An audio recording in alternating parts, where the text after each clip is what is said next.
ठंड में ससुराल की थाली में 10 तरह का साग। रानी रजाई ओढ़कर मस्त सो रही थी कि उसकी माँ रजनी उसके कमरे में आती है। अरे रानी, सुबह हो गई, अब उठ भी जा। सुबह के 8 बज रहे हैं और कितनी देर सोएगी?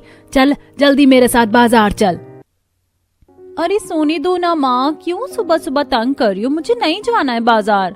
आज तू मेरे साथ बाजार चलती है, मैं तेरे ऊपर ठंडा ठंडा पानी फेंकूं।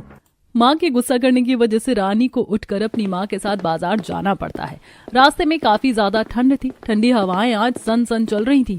क्या माँ, आप जबरदस्ती मुझे अपने साथ बाजार ले आई हो? कितनी ज्यादा ठंड लग रही है। मेरे हाथ पैर तो मानो सुन्न हो गए हैं, मुझसे तो चला भी नहीं जा रहा। अभी तो जवानी में ऐसी बातें कर रही है, जब तू मेरी उम्र की होगी तो पता नहीं क्या करेगी। ठंड इतनी भी नहीं है, चुपचाप मेरे साथ बाजार चल। आज तुझे 10 तरह के साग के बारे में बताना है। अब तो हद हो गई है माँ, पता नहीं जब से मेरी शादी तय हुई है तब से आप हर 2 दिन में मुझे अपने साथ बाजार क्यों ले आती है? मेरी नकचड़ी बेटी, मैं तुम्हें बाजार इसीलिए लाती हूँ ताकि तुम्हें अलग अलग तरह के साग सब्जियों के बारे में बता सकूं। मैं साग सब्जियों के बारे में सीख कर क्या करूँगी? मुझे थोड़ी इसमें PhD करनी है। किचन में तो तुमने कभी पैर रखा नहीं। कुछ दिन में जब शादी हो जाएगी, ससुराल जाकर अपने ससुराल वालों को क्या खिलाओगी? वो लोग तो यही बोलेंगे कि तुम्हारी माँ ने तुम्हें कुछ सिखाया नहीं है। भैंस की आंख, मुझे ऐसे घर में शादी ही नहीं करनी जो मुझे खाना बनाने के लिए बोले। रानी साहिबा, आपका सिर्फ नाम रानी है, आप सच में कोई महारानी नहीं हो। ससुराल में हर लड़की को खाना बनाना पड़ता है। रानी और उसकी माँ की खिटपिट चलती रहती है और देखते ही देखते दोनों बाजार पहुँच जाती हैं। ले लो ताजा हरी सब्जियां, साग ले लो, सब्जी ले लो। माँ देखो, बाजार आ गया, जल्दी से सब्जी खरीद कर घर चलते हैं, ठंड बहुत ज्यादा लग रही है। अरे रुक भी जा, चल उस सब्जी की दुकान पर। रानी और उसकी माँ रजनी दोनों एक सब्जी की दुकान पर आती हैं, जहाँ अलग अलग तरह की सब्जियां और 10 तरह के साग सजा कर रखे हुए थे। देख रानी, ये होते हैं 10 तरह के साग। माँ 10 तरह के साग? मुझे तो लगता था कि साग सिर्फ 2 तरह के होते हैं, लाल साग और पालक साग, जो आप घर पर बनाती हो। इसीलिए तो तुझे मैं ये साग दिखा रही हूँ। भैया, ये 10 तरह के साग आप मुझे दे दो। अरे ये लीजिए बहन जी, आपके 10 तरह के साग। माँ इतने सारे साग क्यों ले लिए? आपको तो पता है मुझे साग खाना पसंद नहीं है। पसंद छोड़ और खाना बनाना सीख, ससुराल में काम आएगा। अब जल्दी जल्दी पैर चला, ठंड लग रही है।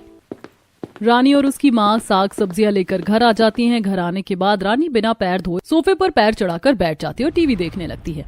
अरे कलमुही, कुछ तो शर्म कर ले। महीने भर में शादी होने वाली और अभी भी तेरे पैर किचन में नहीं पड़ रहे। जल्दी यहाँ आ और देख ये 10 तरह के साग कैसे बनते हैं और मेरी मदद कर।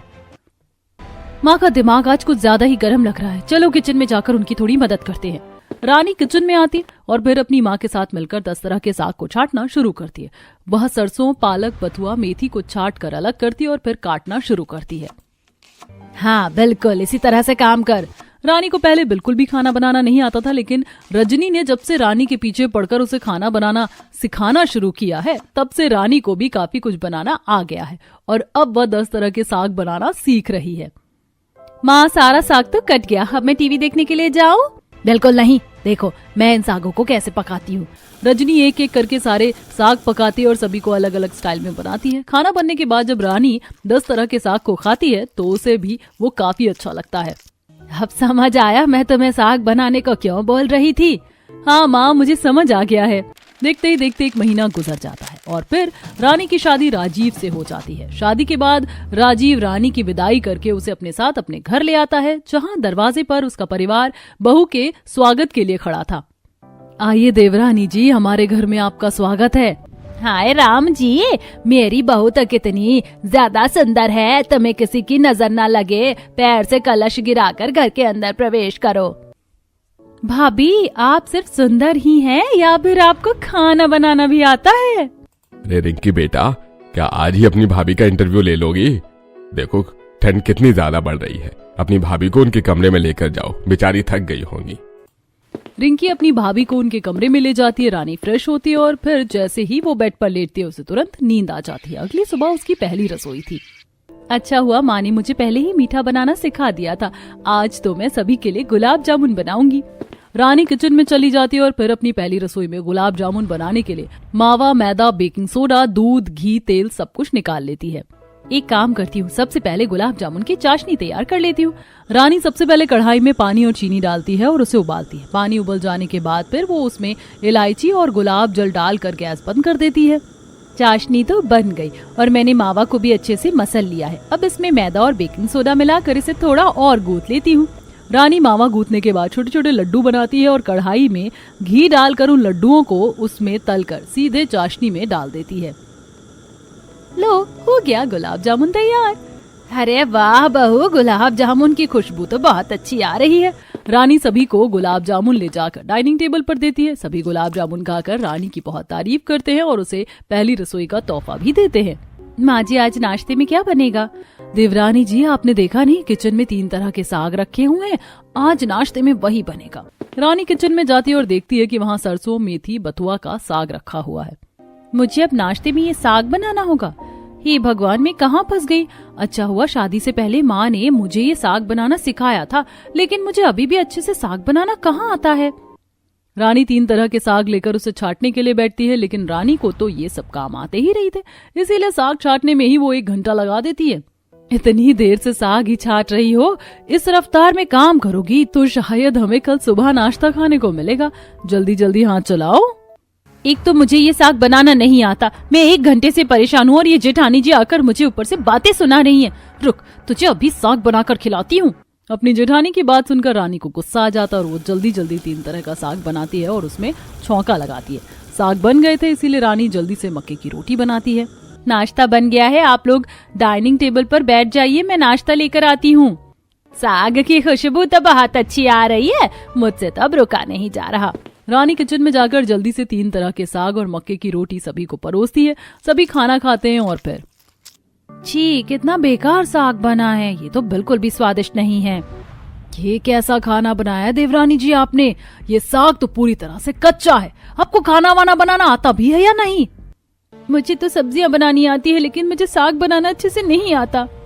साग बनाना नहीं आता है तो सीख जाओ। ठंड में तुम्हारे ससुराल की थाली में 10 तरह का साग होना अनिवार्य है। हम लोगों को साग खाना बहुत पसंद है। कोमल बहू, अब बस करो, बहुत हो गया। कोई बात नहीं रानी बेटा, अगर तुम्हें साग बनाना नहीं आता है तो कोई बात नहीं, तुम धीरे धीरे सीख जाओगी, परेशान मत हो। तुम्हारी सास बिल्कुल सही कह रही है रानी बेटा। शुरू शुरू में तो ऐसी गलती होती है, लेकिन ये साग खाने में उतने बुरे भी नहीं है। इस तरह रानी के ससुराल वाले उसके खाने में काफी नुक्स निकालते हैं, लेकिन सारा खाना भी खा जाते हैं। रानी नाश्ता करके अपने कमरे में आराम करती है कि तभी उसकी सास उसे आवाज देती है। क्या हुआ रानी, कमरे में क्या कर रही हो? अभी तो दोपहर का खाना भी बनाना है। हाँ बताइए माँ जी, आज दोपहर के खाने में क्या बनेगा? तुम्हारे ससुर जी बाजार से मूली के पत्तों का साग, चना साग और चौलाई का साग लेकर आए हैं, तो दोपहर के खाने में 3 तरह के साग बना देना। लेकिन माँ जी, मुझे तो साग बनाना आता ही नहीं है। अरे रानी बेटा, तुम तो आज के जमाने की लड़की हो, YouTube पर देखो ये साग कैसे बनते हो और फिर वीडियो देखकर खाना बनाओ। अरे वाह, मेरी सास तो बहुत स्मार्ट है। मुझे डांटने की जगह ये तो मेरी मदद कर रही है। ये आइडिया तो बहुत ही अच्छा है। इस तरह तो मैं आराम से कोई भी साग बना लूंगी। विमला आराम करने के लिए अपने कमरे में चली जाती है और रानी किचन में जाकर 3 तरह के साग लेती है और फिर उसे ठंडे पानी से अच्छे से धोती है। हाय राम, ये पानी कितना ज्यादा ठंडा है और साग में कितनी मिट्टी लगी हुई है। इसे साफ करते करते तो मेरी हालत खराब हो रही है। अभी तो साग को छांटना और काटना बाकी है। रानी तीनों साग को धोने के बाद YouTube पर साग बनाने की रेसिपी देखती है और साथ साथ साग को भी छांट लेती है। रानी को समझ आ गया था कि साग को कैसे बनाना है। वाह, वीडियो देखने से तो साग को आसानी से छांटने का भी शॉर्टकट मिल गया। अब साग को काट कर जल्दी से सब्जी बना दूंगी। रानी वीडियो में बताए तरीके से साग बनाती है और सभी साग जल्दी से बन जाते हैं। इस बार जब घर वाले दोपहर का खाना खाते तो उन्हें साग बहुत पसंद आता है। अरे वाह रानी, चौलाई का साग तो बहुत ही स्वादिष्ट बना है। तुम तो सच में बहुत अच्छा खाना बनाती हो। बहुत ही चटकदार साग बना है, ये मम्मी के बनाए साग से भी ज्यादा अच्छा है। अच्छा है देवरानी जी, आपने साग बनाना सीख लिया। शाबाश बहू, मुझे पता था तुम बहुत समझदार हो, एक इशारे से सब समझ जाओगी। इसी तरह अब रात में भी 4 तरह के साग बना लेना। रात में भी साग? ये चल क्या रहा है? कहा मैंने सोचा था अपनी पहली रसोई के दिन मलाई पनीर, जीरा राइस, नान, रोटी और भी कई तरह की चीजें बनाऊंगी, लेकिन यहाँ तो ये लोग सिर्फ साग बनाने के लिए बोल रहे हैं। क्या हुआ देवरानी जी, आपको सांप क्यों सूंघ गया? कुछ नहीं हुआ जेठानी जी, मैं रात को भी 4 तरह के साग बना दूंगी। देखते ही देखते शाम हो जाती है। रानी परेशान होकर रात के खाने की तैयारी करती है और फिर वीडियो देखकर 4 तरह के साग बनाना सीखती है। मैं कहाँ फंस गई हूँ? साग साग, दिमाग में भी साग घूम रहा है। चलो खाना तो बन गया है। चाची डिनर बना या नहीं? बहुत जोरों की भूख लगी है, पेट में जोरों से चूहे कूद रहे हैं। निक्की डिनर रेडी हो गया है, तुम सभी को डाइनिंग टेबल पर बैठने के लिए कहो, मैं अभी डिनर लेकर आती हूँ। मम्मी पापा दादा दादी चाचा बुआ चाची ने कहा है डिनर रेडी हो गया है, आप लोग आकर डिनर कर लीजिए। रानी डाइनिंग टेबल पर सबके लिए 4 तरह के साग, रोटी, चटनी, मिठाई सब कुछ रखती है। सभी लोग रात का खाना और मजे से खाते हैं, फिर सोने के लिए अपने अपने कमरे में चले जाते हैं। वहीं रानी किचन में आ जाती है। इतने सारे साग बनाने के चक्कर में मैंने तो किचन की हालत खराब कर दी। अब इतनी ठंड में मुझे रात में पूरा किचन भी साफ करना होगा और सारे बर्तन भी धोने होंगे। रानी बेटा, मैं तुम्हें बताना भूल गई कि कल मंगलवार है। हमारे घर के पास मंगल बाजार लगता है, तो हम वहाँ जाकर 10 तरह के साग सब्जी खरीद कर ले आएंगे। तो तुम सुबह जल्दी उठ जाना। ठीक है माँ जी, मैं सुबह सुबह उठकर आपके साथ बाजार चलूंगी।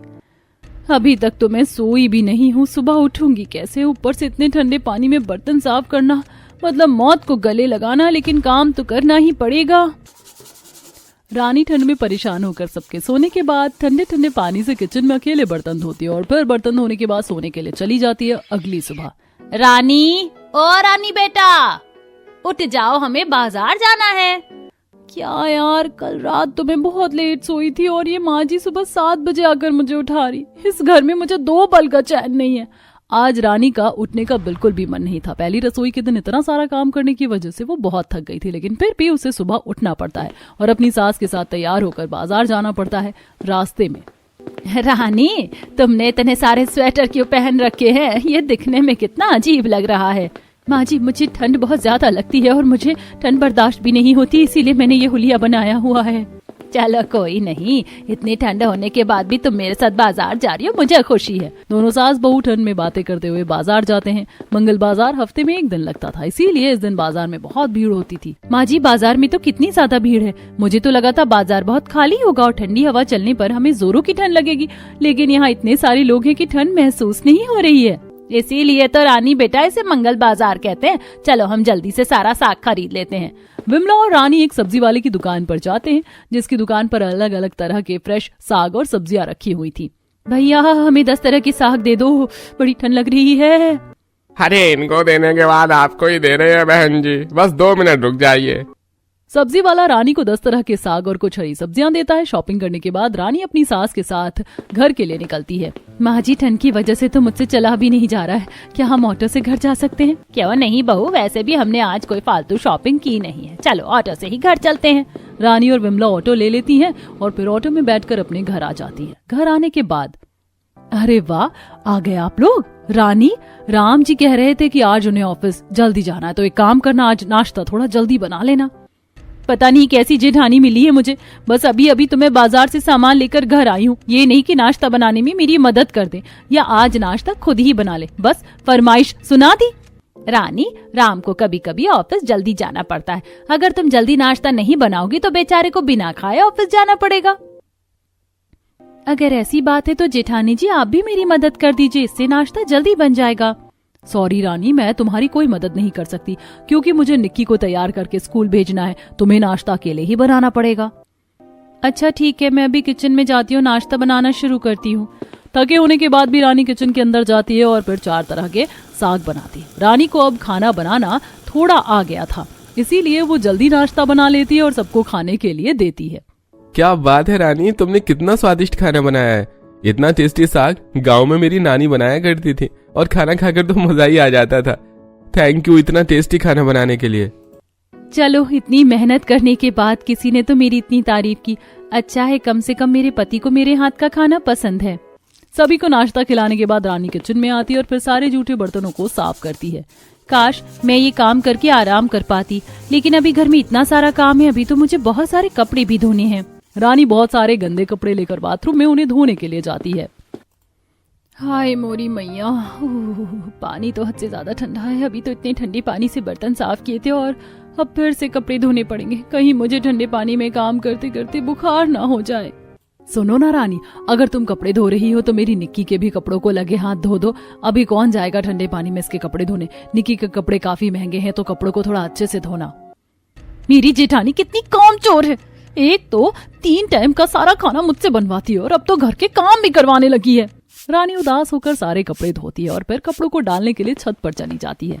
अरे वाह, आज तो कितनी अच्छी धूप खिली है। मुझे पता है आज भी माँ जी मुझसे दोपहर में खाने में साग ही बनवाएंगी। एक काम करती हूँ, साग को छत पर ले आती हूँ, यहीं बैठकर सारे साग को छांट लूंगी। छत पर कपड़े डालकर रानी नीचे जाती है और 3 तरह के साग धोकर उसे छत पर ले आती है और फिर धूप खाते हुए साग को साफ करने लगती है। साग साफ करने के बाद वो सभी के लिए दोपहर का खाना बनाती है और फिर देखते ही देखते शाम हो जाती है। रानी बेटा देखना, टीवी में इस कुकिंग शो में मेथी के पराठे बनाने की कितनी अच्छी रेसिपी बताई जा रही। एक काम करना, आज तो इसी तरीके से हमारे लिए मेथी के पराठे बना देना। अच्छा ठीक है माँ जी, मैं मेथी के साग को यहीं लेकर आ जाती हूँ। टीवी शो देखते देखते साग को साफ भी कर लूंगी। रानी टीवी देखते देखते सारा साग साफ कर लेती है। अरे वाह, आज तो साग कितनी जल्दी साफ हो गया, वरना तो इसे लेकर 2 घंटे बैठना पड़ता था। भाभी क्या आज आप मेरे लिए जल्दी खाना बना सकती हैं? वो मैं कॉलेज गई हुई थी ना, इसीलिए ठीक से खाना नहीं खा पाई। बहुत जोरों की भूख लग रही है। अच्छा ठीक है, मैं अभी जाकर तुम्हारे लिए जल्दी से खाना बनाती हूँ। रानी के ससुराल में कोई भी उसे 2 पल के लिए शांति से बैठने नहीं देता था। कभी कोई तो कभी कोई काम। हर दिन ससुराल वालों को अपनी थाली में 10 तरह के साग चाहिए होते थे। रानी सभी को जल्दी से डिनर बनाकर खिलाती है। देखते ही देखते 10 दिन बीत जाते हैं। जब से मैं शादी करके इस घर में आई हूँ तब से हर दिन सुबह शाम रात दिन 10 तरह के साग ही खा रही हूँ। मैं तो परेशान हो चुकी हूँ रोज रोज साग खाकर, अब और नहीं हो रहा। जहाँ रानी शादी से पहले साग को हाथ भी नहीं लगाती थी, ससुराल आने के बाद उसे रोज 10 तरह का साग खाना पड़ रहा था। इसीलिए वो अब काफी परेशान हो गई थी। सुबह का समय था, वो किचन में जाकर अपनी सास से कहती है, माँ जी जब से मैं आई हूँ हम लोग रोज साग ही खा रहे हैं। मुझे कई तरह के पकवान बनाने आते हैं, अगर आप कहो तो मैं आज कुछ अलग पकवान बना लूं। अरे नहीं बहू, इसकी कोई जरूरत नहीं है। तुम्हारे ससुराल में सभी को अपनी थाली में 10 तरह के साग खाना ही पसंद है, तो बस खाने में वही बनाओ, ज्यादा दिमाग लगाने की जरूरत नहीं है। हद है यार, एक तो ये लोग रोज एक जैसा ही खाना खाते हैं और मुझे भी वही खाने के लिए बोल रहे हैं। कितने दिनों से मैंने कुछ अच्छा नहीं खाया है। रानी की अभी अभी शादी हुई थी, इसीलिए वो अपनी सास या किसी भी ससुराल वाले को कुछ कहती नहीं है, लेकिन रोज रोज 10 तरह का साग खाकर वो काफी परेशान हो जाती है। इसीलिए एक दिन, बहुत हो गया इन लोगों का, अगर ये लोग मुझे घर पर साग के अलावा कुछ और खाने को नहीं देने वाले हैं तो अब मैं बाहर जाकर खाऊंगी। रानी सुंदर सी तैयार होती है, वो काफी अच्छी साड़ी पहनती है और मेकअप लगाकर बाहर जा रही होती है कि तभी, अरे रानी इतना सज सवर कर कहाँ जा रही हो? माँ जी मैं तो शॉपिंग पर जा रही थी। वो कल रात मुझे मेरी एक दोस्त का फोन आया था और वो मुझे अपने साथ शॉपिंग जाने के लिए बोल रही थी। सुबह मैं आपसे परमिशन लेने के लिए कमरे में आई तो आप सो रही थी, इसीलिए राजीव जी ने मुझे शॉपिंग पर जाने की परमिशन दे दी। अच्छा ठीक है बेटा, आराम से जाओ और अच्छे से घूम कर आना। रानी आज शॉपिंग पर नहीं जा रही थी, बल्कि वो एक बड़े से रेस्टोरेंट में जाती है और वहां जाकर अपनी पसंद का सारा खाना ऑर्डर करती है। अच्छा है, सासू माँ ने मेरे झूठ को पकड़ा नहीं, मुझे ये सब करना ही नहीं पड़ता। अगर वो घर में मुझे अपनी पसंद का खाना खाने देती तो। मैम ये रहा आपका ऑर्डर, आप अपना खाना एंजॉय कीजिए। रानी ने अपने लिए आज काफी सारा खाना ऑर्डर कर दिया था। उसने शाही पनीर, नान, रोटी, बिरयानी, कबाब और भी कई चीजें खाने के लिए मंगवाई थी। हाँ, ये खाना देख कर ही मुंह में पानी आ रहा है। इसे कहते हैं टेस्टी खाना। कोई मेरे ससुराल वालों को समझाओ। ये सब सोचते हुए रानी खाने को अच्छे से एंजॉय करती है और फिर खाना खाकर घर आ जाती है। आज इतने दिनों बाद कुछ अच्छा खाना खाकर रानी बहुत ही खुश हो गई थी और ये खुशी उसके चेहरे पर साफ झलक रही थी।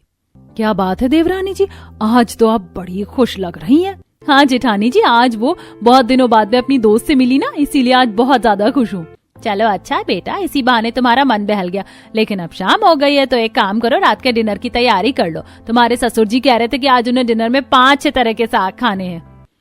3-4 तरह के साग बनाना तो फिर भी ठीक था, लेकिन अब 5-6 तरह के साग बनाने में तो मेरी हालत ही खराब हो जाएगी और इसे बनाने में जो बर्तन निकलेंगे उसे अलग धोना पड़ेगा। मेरे ससुराल वालों ने तो मुझे काम वाली बाई बना दिया है।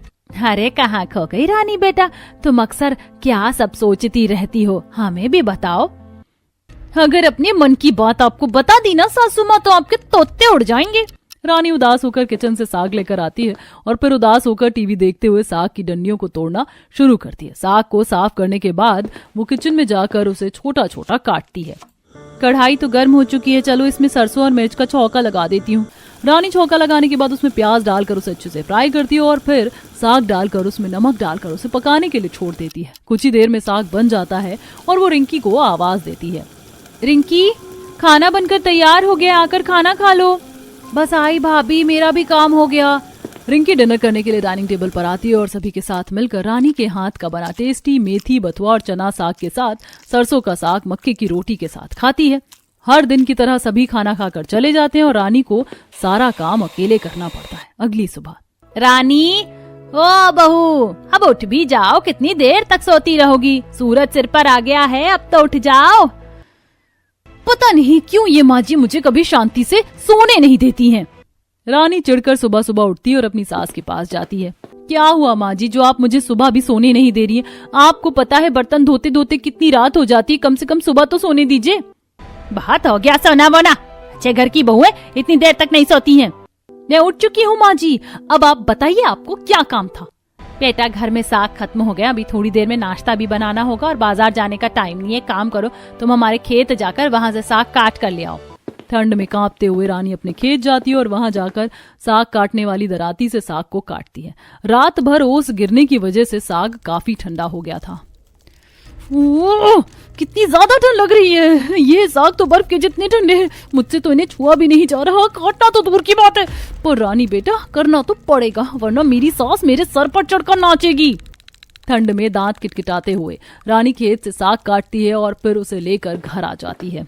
मेरे ससुराल वालों का बस हो गया, मैं कुछ बोलती नहीं हूँ, इसीलिए वो मेरा फायदा उठा रहे हैं। खासकर मेरी सास और जेठानी तो सारा काम मुझसे ही करवाती है, अब मुझे ही कुछ करना पड़ेगा। घर आने के बाद, माँ जी जल्दी लीजिए, ये साग मुझे बाथरूम जाना है। अब इसे क्या हो गया, सुबह तक तो ठीक थी। रानी 30 मिनट बाद बाथरूम से निकलती है।